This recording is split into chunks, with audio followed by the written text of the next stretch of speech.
We're parents, teachers, and educators, and like you, we're passionate about restoring our culture for Christ. This is Veritas Vox, the voice of classical Christian education. Welcome again to another episode of Veritas Vox, the voice of classical Christian education. We're glad you're here. Thank you.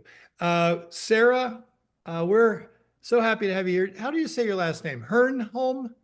Yes, well, yes, but I just got married, so Woody is my official last name now. Okay. But everything's some still things under need to be Hernholm. updated. Yeah. I know. Congratulations. Thank you. We connected because you wrote an article that I saw, I think, on Forbes.com about classical education. And so I want to talk about that. But before, become a real person to us. Tell us a little bit about your background and your family and education and that sort of thing. Well, I grew up in San Diego and was lucky to go to a neighborhood private school where we actually could walk to school and ride bikes to school. And I think that I look around now and realize that's not happening as much. And it was really a wonderful way to grow up, and I had small classroom sizes and things that I appreciate because I used to be a teacher. And so when I look back on my own education, I go, oh, that was really nice that I had that very nurturing environment. Then I went to another private school in La Jolla, California, which was very rigorous, very academic, very intense, caring more about your grades than anything else. That wasn't quite a fit for me. So I ended up at a boarding school in St. Louis, Missouri, which was very good for me. It was grounded in faith, and it was just the right spot for me. And they had a wonderful balance of whole child education is kind of the language that was used. So celebrating your talents and then also making sure that you were doing well academically, but a more well-rounded approach. And then I went to Pepperdine University, and which is a faith-based school. I don't really feel like I had a lot of faith-based exposure there, but it is a faith-based school. And after that, I went into TV and film and then had a nice little run there, and then felt called to be an educator. And so I went to school to become a teacher, ended up teaching in the public school system, which was quite eye-opening and not in a good way. Yeah. Very concerning, and ended up leaving that form of education to launch a nonprofit called WIT, Whatever It Takes, which is what I do today, helping young people become entrepreneurs and also writing about education, entrepreneurship at Forbes. Very good. Well, we're planning on talking to you in a subsequent episode about WIT and how you're helping kids to establish themselves as entrepreneurs and bring out some gifts there. But today I want to talk about an article that you wrote for Forbes on classical Christian education. How in the world did you run into the idea? I guess, well, I could speculate on the answer, but why would I do that? You can answer it. Yeah. Well, like I said, I'm very interested in education. I'm interested not only because I write about it, but because I work with kids we work with kids at WIT from all types of educational backgrounds. But I came across a book by Pete Hegseth and David Goodwin, and was reading that book. Subsequently, also had already reached out to David about something completely different, but didn't know that That's I Battle had. for the American Mind. We're familiar with that book. We have had them both on here, of course, before Pete was the Secretary of Defense. Yes. But the book has been a real eye-opener for many people. Very eye-opening, and keep reading it even if you feel called out in it. If you feel embarrassed about the things that you chose to do in your own classroom. Wow. But I ended up emailing David about something completely different. And it turns out that then I just read more about what he does. And again, in the space of classical Christian education. And I really, just to your audience understands this, I was so interested in this work that I went to Boise myself, paid for a ticket, went to Boise. For our audience, David is now the president of the Association of Classical and Christian Schools. I served on the board with David. I've known David for a long time. It was a positive vote for him taking the role that he has. I don't serve on the board anymore, but I know David quite well. And he is connected to, because he lives in Boise, he's connected to the Ambrose School, which I think is the classical school that you're referring to having visited. Hmm.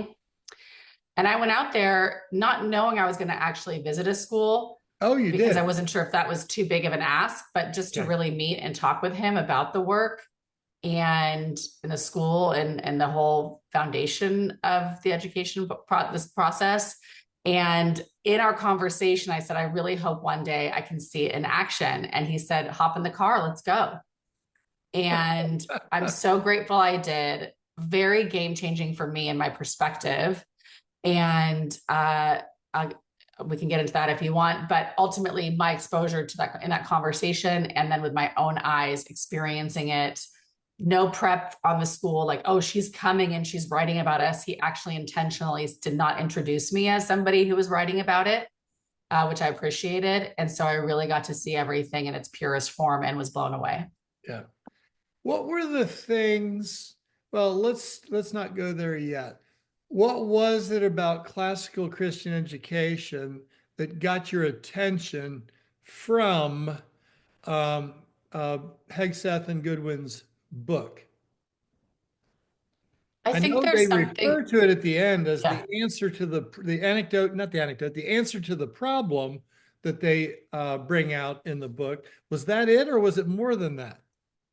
I think for me, it tapped into a place that I hadn't really gone to in a while in myself, which reminded me of the moments in my educational experience where I was in a place like that. While it wasn't maybe, and I, like I said, I've shared with people, I don't know if these schools that I went to were trained in that, and so to speak, but there was one school in particular that I went to that when I was reading the book, it brought me back to that place. Mhm. And I thought that is how it should feel for a child. That's the most safe I've ever felt at a school, the most loved, and where the focus was on my education and on growing in my character. Of course, language I wouldn't use in fifth grade or sixth grade, but Right. I look back now and I see that. And so when I was reading this book, I thought, wow, I have had that experience. And this is exactly how a child should feel. And I've seen the alternative and it's not good. And you don't have a long time in your life to be a child. And it's really important that those are nurturing years. And I think I just thought there was something in me that was sparked. I'm like, I want to see this and I want to understand this because I am exposed to a lot of different forms of education that people pitch me every day in my inbox. Like, AI is the answer. 2 hours of school a day is the answer. I see all of this, but so I'm like, I need to go see it for myself. And honestly, just seeing it in person was why I was like, this is it. It made me excited to want to send my future children to school. Yeah. What's interesting is the parallels in our experience. There is a book called Recovering the Lost Tools of Learning by Douglas Wilson that I think is really the seminal work in bringing back an interest in classical education, classical Christian education. And of course, it's titled off the essay, which was originally a talk delivered by Dorothy Sayers called The Lost Tools of Learning. But when we read that, we, meaning Laurie and me, my wife, we said, this is what we want for our kids. We always knew there must be a better way, and this seems to be it. We jumped in very quickly, took the initiative to start a school. Veritas Press was born out of the needs created around the demand of that kind of education. And it's been life-changing for us in many respects. What were the things, the thing that really got me was to see a parallel between child development and a type of teaching and a phasing, so to speak, that we call the trivium, grammar, dialectic, and rhetoric. But what were the things that really captured your imagination, both from what you read, what you observed at the Ambrose School, and what you've experienced since then as you did research to write the article? Well, I know that when I was on the campus, it made me want to be a teacher again. Oh, And wow. if there's any people that are, teachers that are listening or have taught in the public school system, it's really tough. You really are doing it for the kids because the system is broken and there's not a lot of support and you're just dealing with a lot. And so when I saw these classrooms, I thought, oh, this is what I was hoping teaching was going to be like when I went into teaching. So that was something that stood out to me. But I think this is why I had to see it with my own eyes, is that there was something different in the children. Now, the thing is, it's not that public school students or other schools, types of schools that I visited, that those kids don't have the potential to have this thing that I saw. They do. They're just not given the opportunity to have that brought out in them based on the system that they're in. So it doesn't mean that some kids are better than other kids. The system is not going to foster it. No, the system will not foster that. Now you fight for it when you're a teacher like me and you work really hard to do that with 35 kids in your classroom. And I do believe I did a good job with that, but it's a tall order. And I just saw this, it sounds so weird to say, but this like purity and this presence. And and almost like an earnestness or just a childlikeness in the faces. And I saw kids of all ages. So I'm talking teenagers and the little ones. And it felt like they were being protected and allowed to explore in a way that I don't always see in other places. Yeah. One of the things that we have done at Veritas is we have set an expectation for the students that are in our live classes and for schools that follow our curriculum. But we've set an expectation that students are going to read great books, including great evil books. Nietzsche, Mein Kampf, and things like that. But our reasoning for doing it is not as a way of considering other ideas as much as it is having students become aware of what history has produced in a place that's safe for them to explore it with a teacher that knows how to manage that process. And it's kind of funny when we go to a homeschool fair and somebody just picks that book up off the shelf, we get a furrowed brow and what are you doing with this kind of thing? And that explanation tends to satisfy. But it's that kind of environment that you're observing that's very typical in classical Christian education circles, whether they're bricks and mortar schools like you were observing, an online school like ours, or a homeschool where mom and dad are doing the teaching. It's very typical. And one of the things, not all classical educators do this, but one of the things I want to say is I want students to be comfortable talking about anything and everything in a place where they're dealing with people who will teach them well about that with a biblical worldview. And I think part of what you're observing, does that resonate? It does. And I had an experience when I was in probably 10th or 11th grade. My English teacher, she was excellent. And I've written her many thank you notes because she just changed my life, impacted my life. And she would let us wrestle with ideas and through books and open discussion and then tie it into our own character development. And I think what I noticed at the school that I visited is that you have more than one teacher like that at the school. And I think most adults can count on one hand how many great teachers that they've had, yet they were in school for many, many years. So that's a problem. But on that campus, I really felt like there was more, her name was Mrs. Clark. I felt like there was a lot of Mrs. Clarks on that campus. And that's really what you want for children. It's really what you want for young people. And I also think that what made me go into not only just having admiration for what I saw, but really wanting to dive in rather quickly to an article. I think I published that article within the week of that visit. Okay. Was that I just thought that, like, gosh, if more kids did this, how much it would impact our society, positively impact our society. It is happening.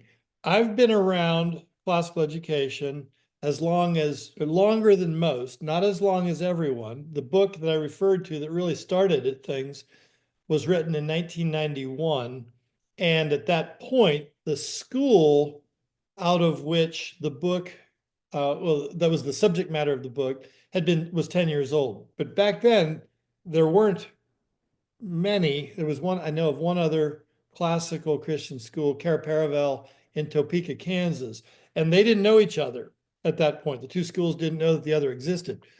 But we were one of the first, took the initiative to start one of the first 5 schools, and then things happened fairly quickly. But it was in that environment that I think we started to see things happening in ways that we only hoped could. Mm-hmm. I mean, I really was just blown away by what I saw. And I were talking to the English teacher at on this campus and just asking for his reading list.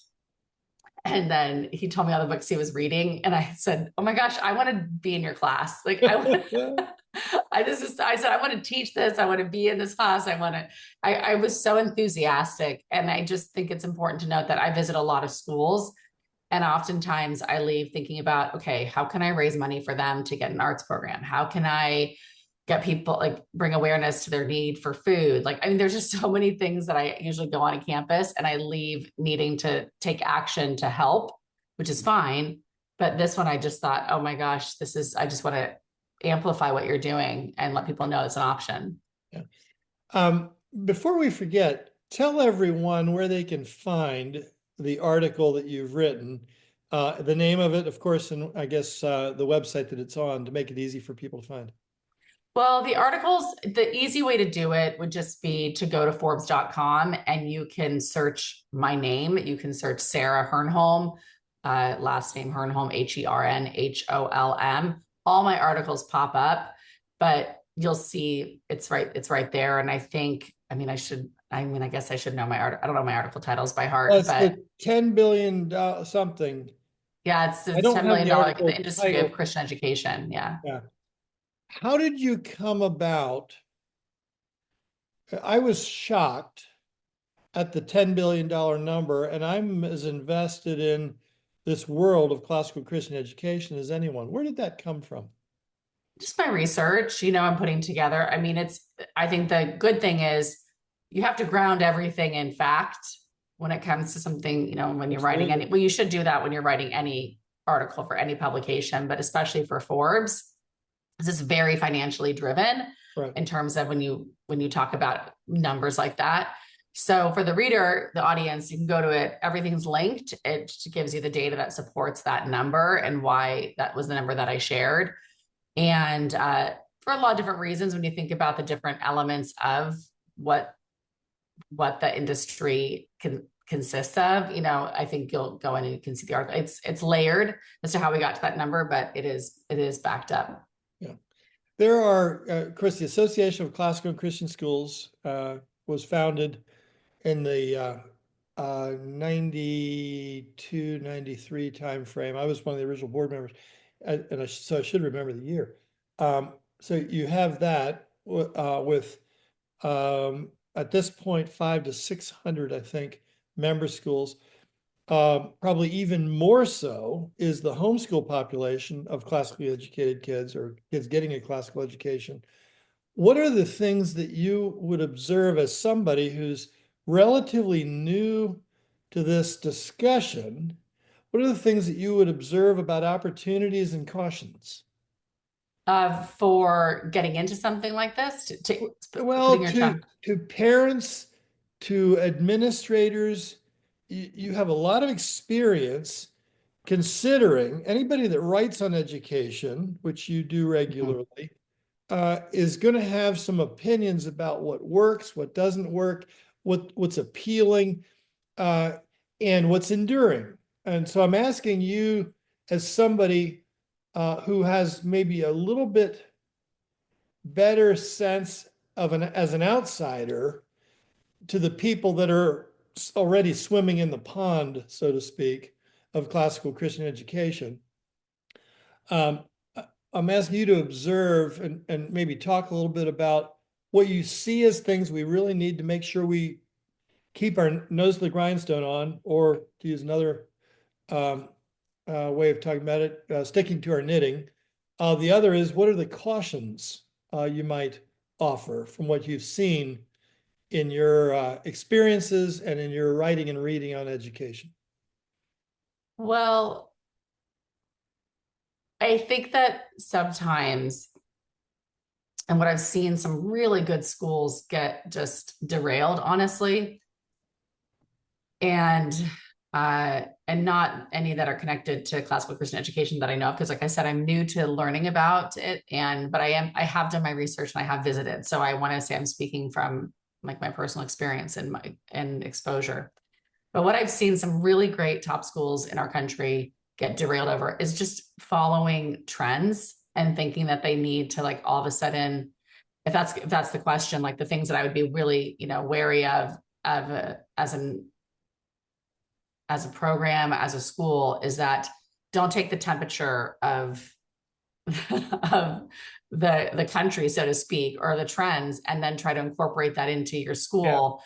I mean, stay true to what you do well. And I think that what the classical Christian education programs are doing is very timeless. And I think that maybe people could go like, oh, it's too old, or it's too this, or we're too behind, because look what all these other schools are doing. They're doing this trendy thing, or they're talking about this trendy topic. And I would be very careful about changing course to the trends. Many people that start things are by their very nature entrepreneurial. And so when they find something that's new to them, they can be attracted to it because it's attractive and it's new. And I think a pitfall, which is what I'm hearing you say at some level, and I'm repeating it and maybe unpacking a little bit and asking you to unpack it even more. But when we get settled into a routine, we're tempted to look for new again and further developed. And sometimes we're tempted to do things that simply take us away from that which made it successful in the first place, aren't we? 100%. And then now what's your edge? I mean, I'm an entrepreneur, I have, I'm running a couple businesses. Like, if you just become everything to everybody, then how can someone find you and what makes you unique? And I think that's happened a lot over the last decade in education, is a lot of schools picking up these trends and getting so far away, even from the principles, the mission that they even have on their website. I'm like, I don't even see any of that on your campus or in your practices or in the educators that you hire. And there's nothing more important than our children, and they deserve us. They deserve adults that can defend their right to an education like these schools are providing, and to not take the bait of getting into these trends or getting into these programs that this school's doing this program, we got to do this program, we got to do this thing, and it takes you so far away. Again, how can you stand out if you just become what everybody else is doing? How can the people that you need to serve find you if everything just sounds the same on your website, or everything sounds the same in your agenda or your mission statement? Great observation. Yeah, when we were first getting started with Veritas, it was just a curriculum business. Now, of course, we're an online school as well. And one of the reputations that we had, because my wife is such a researcher, was that she would find wonderful new books to add to our offerings in our catalog and on our website that became part of our curriculum. Many times those were literature books. Sometimes they were curricular in nature. And so we got this reputation for being the place that people would go to find the newest things. Well, we knew that that was not something that should be sustained. And so we found ourselves increasingly stable. And so people that were coming to us looking for new things weren't finding them. Mm. And I had to develop a metaphor for it. I said, well, we poured concrete, now it's hard. Yeah. Yeah. It's not I like changing that. much anymore. I Now, like that.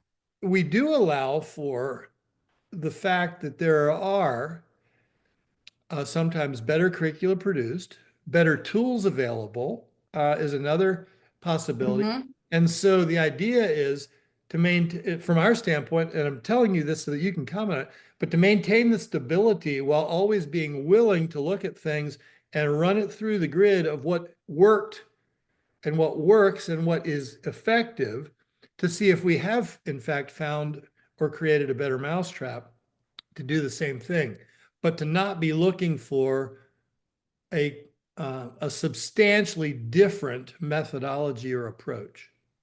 Oh, I mean, I really agree with that. I mean, we don't have to get into it on this podcast. When we chat about it, we chat again, we can about my other organization with WIT, but very similar, where I've been running that business for 15 years and it's education based.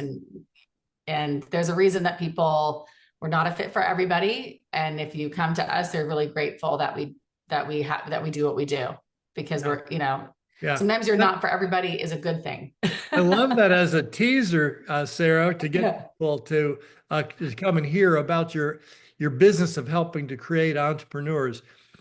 Maybe one last thought here. Mhm. What are your plans to help inform the marketplace like you did with your first article, but to maybe further inform, what do you have that you're cooking up, if you don't mind sharing that, as to how you might further communicate into the marketplace what you see happening in classical education?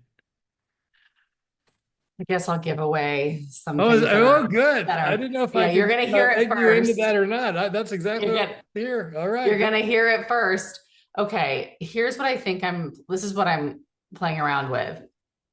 One is this idea that, and I know not every state is doing this, but there's some funds that are coming out or that are already out that people can use, the parents ESA can use. funds is the short of it. Yeah, education. Thank you. I forget. Thank you. Yeah. Um, and an article about how maybe using those funds towards classical Christian education is an option and why a parent might consider that. I think that's important because I don't think everybody is aware of that. And I'd like to help educate people on that. The other thing is I'm really looking forward to interviewing some children that are students that are part of classical Christian education because I want to hear their perspective. And I want to find them in a way that I want to talk to them because I think that the proof is in the pudding, which is such a, an old expression, but I think it rings true here. And I would like to hear their experience. And I think it'd be really interesting to talk to a student who maybe had a different education experience before and then came into this and what they notice is different, because that's really who we should be listening to is the children and how it's working for them and how it's impacting them. And like I said, I saw with my own eyes just things that were just behaviors that I don't always see in other schools, energy that was different. But now I want to talk to somebody. So that's in the works. Yeah, very good.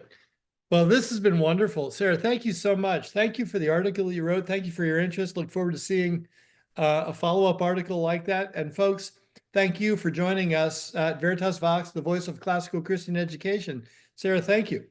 Thank you for having me. Folks, we hope to see you next time. Bye-bye.